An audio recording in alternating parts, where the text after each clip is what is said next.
Welcome to Take 5, your 5-minute inspirational message from Solid Rock Drogheda. Water is mentioned over 722 times in the Bible. In fact, the Bible has more references to water than it does to prayer.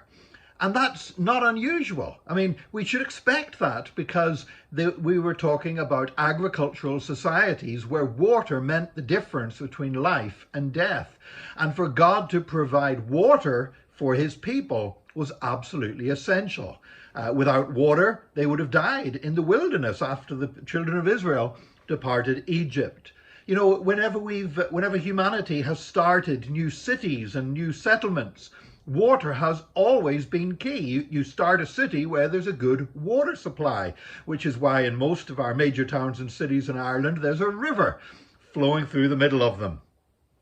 Today, we've sometimes lost sight of this a little bit. You know, we're so full of ourselves and our technology and our ability to create cities and to live in almost any environment on earth that sometimes we forget how vital water is, and that water is a gift from God.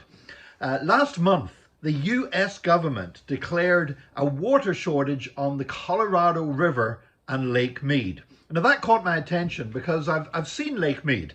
Lake Mead is the largest man-made reservoir in the United States. It's actually at the Hoover Dam. If you go to the Hoover Dam, the body of water behind the dam is just a part of Lake Mead.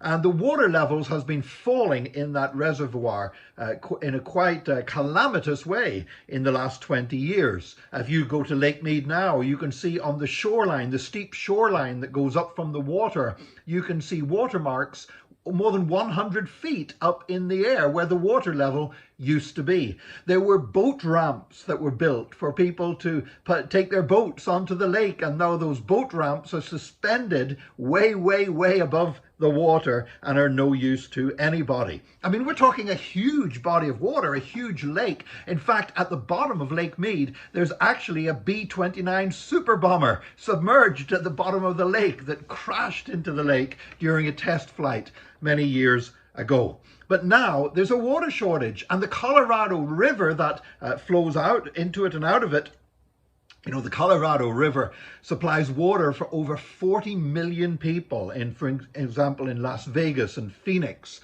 It supplies irrigation for farmland for food that feeds many, many more people. It provides electricity. The Colorado River is the force that cut the incredible Grand Canyon through the Earth's crust. And yet, today, it has a water shortage. You know, water is a gift from God, and it's not something we should take for granted. It's something that we should receive with gratitude.